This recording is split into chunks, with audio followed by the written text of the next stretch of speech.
नमस्कार दोस्तों, लर्निजी में आपका स्वागत है। मेरा नाम है सुदीप शर्मा और आज हम एक्सरसाइज 1.1 का सॉल्यूशन देखने वाले हैं। तो चलिए देखते हैं एक्सरसाइज 1.1 का सॉल्यूशन।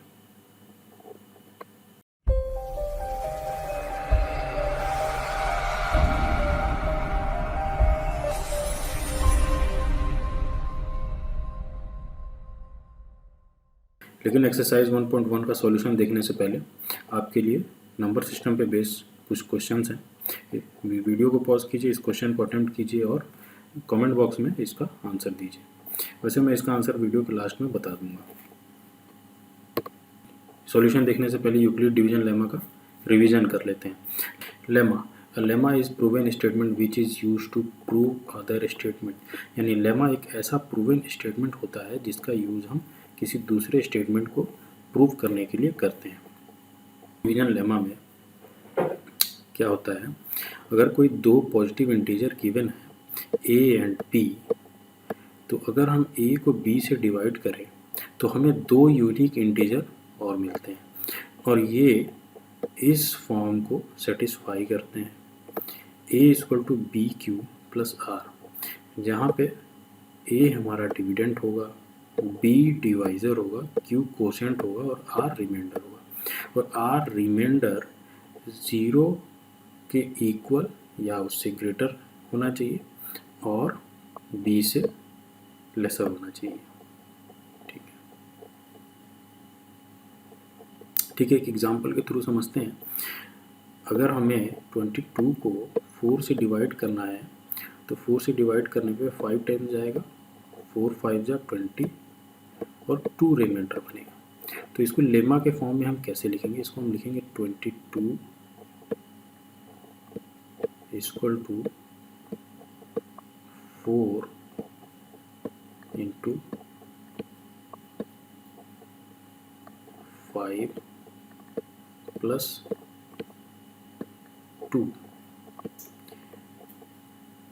ये 22 हमारा डिविडेंट हो गया, 4 डिवाइज़र हो गया, 5 कोशेंट हो गया और रिमाइंडर 2 हो गया। तो इस फॉर्म में हम इसको लिख सकते हैं। यही हमारा यूक्लिड डिवीजन लेमा है। ठीक है, अब एक्सरसाइज देखते हैं। एक्सरसाइज, चलिए पहला क्वेश्चन है, use Euclid division algorithm to find the HCF of 135 and 225। ठीक है, तो पहला क्वेश्चन 135 एंड 225 का हमें एक HCF फाइंड करना है। तो HCF फाइंड करने के लिए हमें यूक्लिड डिवीजन एल्गोरिथम का यूज़ करना है। तो सबसे पहले हम देखेंगे कि 135 और 225 में बड़ा नंबर कौन सा है। तो 225 हमारा 135 से बड़ा है। तो हम इसको इन दोनों पे जब यूक्लिड डिवीजन लेमा अप्लाई करेंगे तो 225 इक्वल टू 135 इंटू 1 टाइम्स जाएगा और 90 हमें रिमाइंडर बन जाएगा। और ये रिमाइंडर 0 के इक्वल नहीं है, इसलिए हम दोबारा 135 पे और 90 पे यूक्लिड डिवीजन लेमा अप्लाई करेंगे। अब हम कैसे लिख सकते हैं? 135 इक्वल टू 90 इंटू 1 प्लस 45 फिर से हमें रिमाइंडर मिल गया। ये भी 0 के इक्वल नहीं है, नॉट इक्वल टू 0। ठीक है, इसलिए दोबारा से हम 45 और 90 पे यूक्लिड डिवीजन लेमा फिर से अप्लाई करेंगे। तो 90 इक्वल टू 45 इंटू 2 प्लस 0। अब रिमाइंडर 0 आ गया। तो रिमाइंडर जब 0 आता है तो उसमें जो डिवाइज़र होता है वही हमारा क्या होता है? HCF हो जाता है। तो HCF हमारा क्या हो गया? 45। तो 45 हमारा HCF हो गया। नेक्स्ट क्वेश्चन देखते हैं। 196 एंड 38,222 का हमें HCF फाइंड करना है। तो सेम वैसा ही प्रोसेस, जो बड़ा होगा वो हमारा डिविडेंट होगा और जो छोटा होगा वो डिवाइज़र होगा। तो 38,222 इक्वल टू 196 इंटू 195 प्लस 0, यानी 195 टाइम्स में ये पूरा डिवाइड हो जाएगा और 0 हमें रिमाइंडर मिल जाएगा। तो 0 रिमाइंडर आ गया तो जो डिवाइज़र होता है वही हमारा HCF हो जाता है। तो HCF क्या हो जाएगा 196।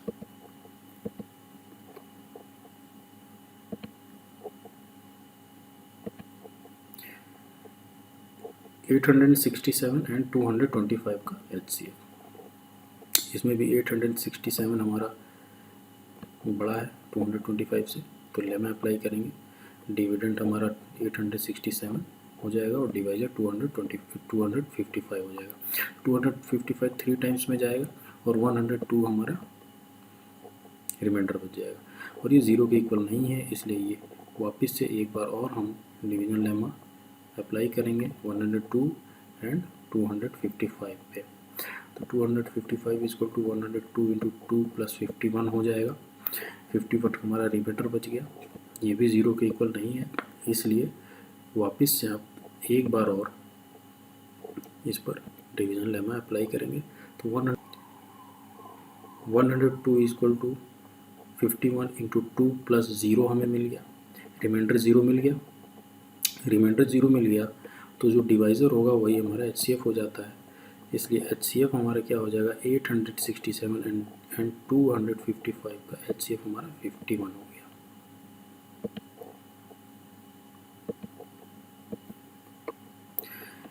Question number 2।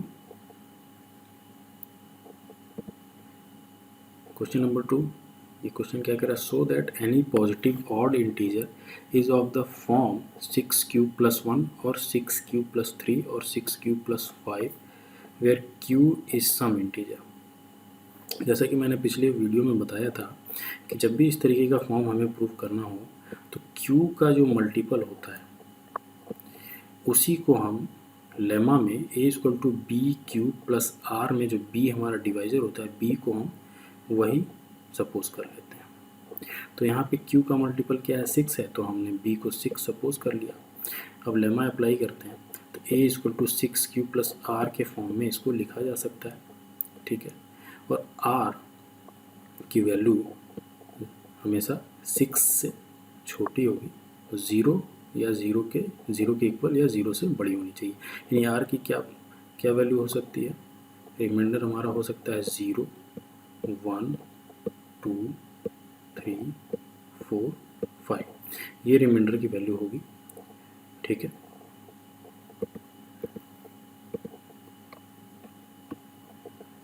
तो जब r की वैल्यू 0 होगी, तो a इक्वल टू 6q हम लिख सकते हैं। और ये क्या होगा, एक इवन इंटीजर होगा क्योंकि 6 2 का मल्टीपल होता है। जब r इक्वल टू 1 होगा तो a equal to 6q plus 1 होगा, ठीक है, ये ऑड इंटीजर होगा। r इक्वल टू 2 पर a equal to 6q plus 2, ये भी इवन इंटीजर होगा क्योंकि 6 भी 2 से डिवाइड हो जाएगा और 2 से डिवाइड हो जाएगा, तो ये भी 2 का मल्टीपल है, इसलिए ये भी इवन इंटीजर होगा। r इक्वल टू 3 जब होगा तो a equal to 6q plus 3 होगा, ये भी ऑड इंटीजर होगा क्योंकि इवन का सक्सेसर नंबर हमेशा एक ऑड नंबर ही होता है। r इक्वल टू 4 पे a equal to 6q plus 4, ये भी एक इवन इंटीजर होगा, ठीक है, क्योंकि ये भी 2 का मल्टीपल है, ठीक है। और r इक्वल टू 5 पर a equal to 6q plus 5, ये भी एक ऑड इंटीजर होगा क्योंकि ये एक इवन इंटीजर का सक्सेसर नंबर है। तो हम देखते हैं 6q plus 1 6q plus 3 6q plus 5, ये हमारे 2 से डिविजिबल नहीं है, इसलिए ये एक ऑड नंबर्स होंगे। तो हम कह सकते हैं कि 6q प्लस 1 6q प्लस 3 और 6q प्लस 5 एक ऑड इंटीजर होगा, ठीक है। We can say any odd integer can be expressed in the form 6q plus 1 6q plus 3 और 6q plus 5।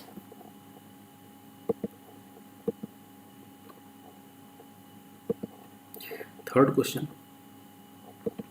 Question word problem है। An army contingent of 616 members is to march behind an army band of 32 members in a parade. The two groups are to march in the same number of column. What is the maximum number of column in which they can march? अब इस question में बोल रहा है कि RP का दल जिसमें 616 यानी 616 मेंबर हैं और ये आर्मी बैंड के 32 मेंबर्स के पीछे इन्हें चलना है और दो ग्रुप को सेम नंबर ऑफ कॉलम में चलना है। तो same number of column find करने के लिए हमें क्या करना पड़ेगा, इन दोनों का HCF निकालना पड़ेगा। ठीक है, इन दोनों का HCF निकालना पड़ेगा। तो HCF कैसे निकलेगा? HCF निकालने के लिए हमारे पास यूक्लिड एल्गोरिथम है। ठीक है, यूक्लिड डिवीजन एल्गोरिथम के थ्रू हम इनका HCF निकाल सकते हैं। तो 616 32 से बड़ा है, इसलिए हम लिख सकते हैं 616 इक्वल टू 32 इंटू 19 प्लस 8 हमारे पास रिमाइंडर बच गया। तो अब ये 8 और 32 पर वापस से हम लेमा अप्लाई करेंगे। तो 32 इक्वल टू 8 इंटू 4 प्लस 0 आ गया रिमाइंडर। 0 जैसे ही रिमाइंडर 0 आता है तो हमारा जो डिवाइज़र होता है वही HCF हो जाता है। तो HCF क्या हो जाएगा, 616 और 32 का HCF हमारा 8 हो जाएगा और यही नंबर ऑफ कॉलम्स होंगे, मैक्सिमम नंबर ऑफ कॉलम्स होंगे जिसमें दोनों ग्रुप चलेंगे। ठीक है, question number 4, use Euclid's division lemma to show that the square of any positive integer is there of the form 3m और 3m+1 for some integer m। तो हमें Euclid division lemma के थ्रू शो करना है कि किसी भी integer का स्क्वायर 3m और 3m+1 के फॉर्म में होता है। तो सबसे पहले वही हमें ध्यान रखना है, m का मल्टीपल क्या है, 3 है। तो जो डिवाइज़र b होगा उसको हम क्या सपोज करेंगे, 3 सपोज करेंगे और a equal to 3q plus r के फॉर्म में लिख सकते हैं और r हमारा क्या हुआ, 0 1 2। Case 1 r equal to 0, a equal to 3q लिख सकते हैं। इसका स्क्वायर करेंगे तो a square equal to 3q का स्क्वायर हो जाएगा, 9q square, a square equal to 3 into 3q square हम लिख सकते हैं। अब इस 3q स्क्वायर को हम एक इंटीजर m मान लेते हैं। तो अब a स्क्वायर को हम लिख सकते हैं, a square equal to 3m के फॉर्म में हम लिख सकते हैं। a square equal to 3m हमने लिख दिया। केस टू में r equal to 1, a equal to 3q plus 1 हो जाएगा। ठीक है, अब इसका स्क्वायर करेंगे, a square equal to 3q plus 1 का होल स्क्वायर। ठीक है, a प्लस b का होल स्क्वायर का फॉर्मूला अप्लाई करते हैं तो 9q square plus 6q plus 1 हो जाएगा। अब इन दोनों में हम देख रहे हैं ये 9 और 6 3 का मल्टीपल है तो 3 कॉमन आ जाएगा। तो 3 इंटू ब्रैकेट में 3q square plus 2q plus 1 हम लिख सकते हैं। अब इस 3q स्क्वायर प्लस 2q को अगर हम m एक इंटीजर सपोज कर लें तो a स्क्वायर को हम क्या लिख सकते हैं, 3m+1। ठीक है, तो 3q square plus 2q equal to m हमने सपोज कर लिया और ये एक इंटीजर है। इसी तरीके से केस 3 में r इक्वल टू 2 जब हम रखते हैं तो a equal to 3q plus 2 हो जाता है 3 और फिर a स्क्वायर करने पर a square equal to 3q plus 2 का whole square, 9q square plus 12q plus 4 आ जाएगा। इन दोनों में से फिर से हम 3 कॉमन ले सकते हैं, 4 को हम 3+1 लिखेंगे और फिर इन तीनों में से 9q square plus 12q plus 3 में 3 हम कॉमन ले लेंगे तो 3 into 3q square plus 4q plus 1 plus 1 हमें मिल जाएगा। अब इस 3q square plus 4q plus 1 को हम एक इंटीजर m सपोज कर लेते हैं तो हम लिख सकते हैं ए स्क्वायर इक्वल टू 3m+1। तो हम देखते हैं कि अगर हम किसी पॉजिटिव इंटीजर का स्क्वायर करते हैं तो वो 3m और 3m+1 के फॉर्म का आता है। ठीक है। Question number 5, use Euclid division lemma to show that the cube of any positive integer is of the form 9m, 9m+1 और 9m+8। तो अब यहाँ पे हम अगर b को 9 सपोज करते हैं तो b की वैल्यू 0 से 8 तक होगी, काफ़ी लंबा हो जाएगा। तो हम एक ऐसी वैल्यू चूज़ करते हैं कि वो 9 का मल्टीपल हो, क्योंकि हमें क्यूब करना है। तो अगर हम b की वैल्यू 3 ले लेते हैं तो 3 का क्यूब 27 होगा और वो 9 से डिवाइड हो जाएगा। तो इसलिए हम b की वैल्यू 3 यहाँ पे सपोज करेंगे और a इक्वल टू 3³ + r लिख सकते हैं। ठीक है। अब r की वैल्यू हो जाएगी r इक्वल टू 0, 1, 2। ये 3 वैल्यू हम लेंगे। पहला case r equal to 0, a equal to 3 होगा। अब इसका हम क्यूब करेंगे तो a क्यूब इक्वल टू 3 का होल क्यूब होगा, तो इक्वल टू 27 क्यूब लिख सकते हैं। अब यहाँ से हम 9 कॉमन लेके 9 इंटू 3 क्यूब हम लिख सकते हैं। अब 3 क्यूब को अगर हम एक इंटीजर m सपोज कर लें तो a क्यूब को हम 9m के फॉर्म में लिख सकते हैं। ठीक है। इसी तरीके से केस 2, जब हम r की वैल्यू 1 रखते हैं तो a इक्वल टू 3³ + 1 लिखा जा सकता है। इसका क्यूब करेंगे तो a + b का whole cube equal to a³ + 3a² + 3ab² + b³ के फॉर्मूले से ये हो जाएगा a cube equal to 27 cube + 27 + 9 + 1। यहाँ पे इन 3 टर्म्स में 9 कॉमन निकल सकता है, तो a cube equal to 9 into 3 + 3 + q + 1 के फॉर्म में लिखा जा सकता है। और 3 + 3 + q को हम एक इंटीजर m मान लेते हैं, तो a क्यूब को हम लिख सकते हैं 9m+1 के फॉर्म में लिख सकते हैं। इसी तरीके से केस 3, r इक्वल टू 2 रखेंगे तो a इक्वल टू 3 + 2 हो जाएगा और इसका क्यूब करेंगे तो हमें मिल जाएगा 27 + 54 + 36 + 8। अब यहाँ से इन 3 टर्म्स में से हम 9 कॉमन ले लेते हैं, तो 9 इंटू 3 + 6 + 4 + 8 हो जाएगा।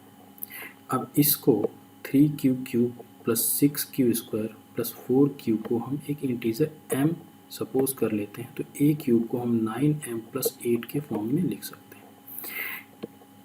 तो हम कह सकते हैं the cube of any positive integer is of the form 9m, 9m+1 और 9m+8।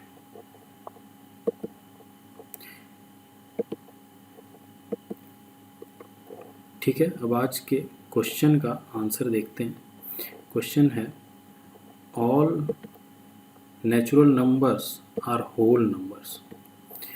ट्रू होगा, क्योंकि नेचुरल नंबर क्या होता है 1, 2, 3, यानी 1 से शुरू होता है और फिर इन्फानाइट तक जाता है। ठीक है। लेकिन होल नंबर्स 0 से शुरू होते हैं, 0, 1, 2 और ये इनफाइनाइट तक जाते हैं। ठीक है। तो हम कह सकते हैं कि natural numbers, all natural numbers are whole numbers, लेकिन all whole numbers are not natural numbers. ठीक है। क्योंकि 0 नेचुरल नंबर्स में नहीं आता है, इसलिए हम ये कह सकते हैं कि होल नंबर्स नेचुरल नंबर नहीं होते हैं, लेकिन नेचुरल नंबर होल नंबर होते हैं। All whole numbers are natural numbers, ये फॉल्स होगा, ठीक है। All whole numbers are not natural numbers. Every integer is rational numbers, ये भी ठीक है। इंटीजर, सभी इंटीजर जैसे 1 2 3 -1, इन सब को हम रैशनल नंबर्स के फॉर्म में लिख सकते हैं, ठीक है। यानी 1 को हम 1/1 लिख सकते हैं, 2 को हम 2/1 लिख सकते हैं, -1 को -1/1 लिख सकते हैं। ये p/q फॉर्म में लिखा जा सकता है। तो इसलिए हम कह सकते हैं कि every integer is rational number. अगला क्वेश्चन क्या है, every rational number is an integer. False होगा। तो एवरी रैशनल नंबर इंटीजर नहीं हो सकते। कैसे नहीं हो सकते? अब हम लिखें 2/5, ये एक रैशनल नंबर है, लेकिन ये इंटीजर नहीं है। क्यों नहीं है? क्योंकि इसको जब हम डिवाइड करेंगे तो 0.4 आएगा, जो कि इंटीजर नहीं है, ठीक है। तो every rational number is an integer, ये फॉल्स होगा। Every integer is whole number, ये भी फॉल्स होगा, ठीक है।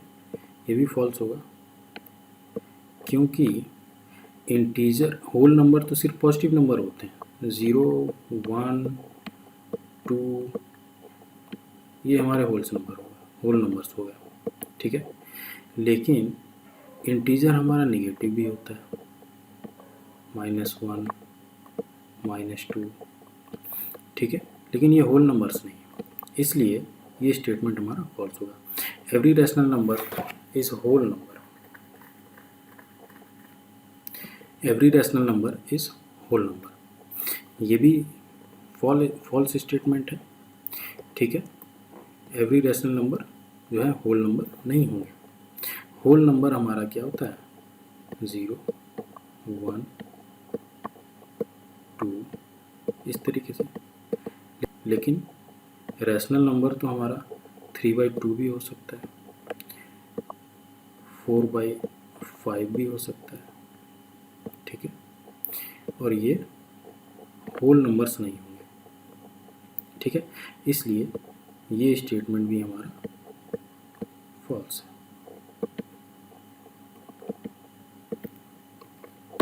ये डायग्राम मैंने पिछले वीडियो में बताया था, तो एक बार इसको फिर से देख लेते हैं। नेचुरल नंबर, ये देखने से पता लग रहा है कि होल नंबर्स, सभी होल नंबर्स नेचुरल नंबर्स नहीं हैं, लेकिन सभी नेचुरल नंबर्स होल नंबर्स होंगे। इसी तरीके से सभी इंटीजर्स होल नंबर्स नहीं हो सकते, लेकिन सभी होल नंबर्स इंटीजर हो सकते हैं, ठीक है। इसी तरीके से रैशनल नंबर्स भी, सारे रैशनल नंबर्स इंटीजर्स नहीं हो सकते, लेकिन सारे इंटीजर्स रैशनल नंबर्स हो सकते हैं, ठीक है। और रैशनल नंबर्स और इर्रेशनल नंबर्स को मिलकर रियल नंबर्स बन जाते हैं। यानी कहने का मतलब ये है कि जितने भी पॉसिबल नंबर्स हम लिख सकते हैं वो सभी रियल नंबर होते हैं। 1.1 1.1 ये सभी रियल नंबर्स होंगे। जो भी नंबर हम लिख सकते हैं वो सारे रियल नंबर्स होंगे, ठीक है। आशा करता हूँ ये वीडियो आपके लिए हेल्पफुल रहा होगा। इसलिए दोस्तों प्लीज़ वीडियो को लाइक कीजिए, शेयर कीजिए और चैनल को सब्सक्राइब कीजिए और दोस्तों के साथ शेयर कीजिए। Thank you.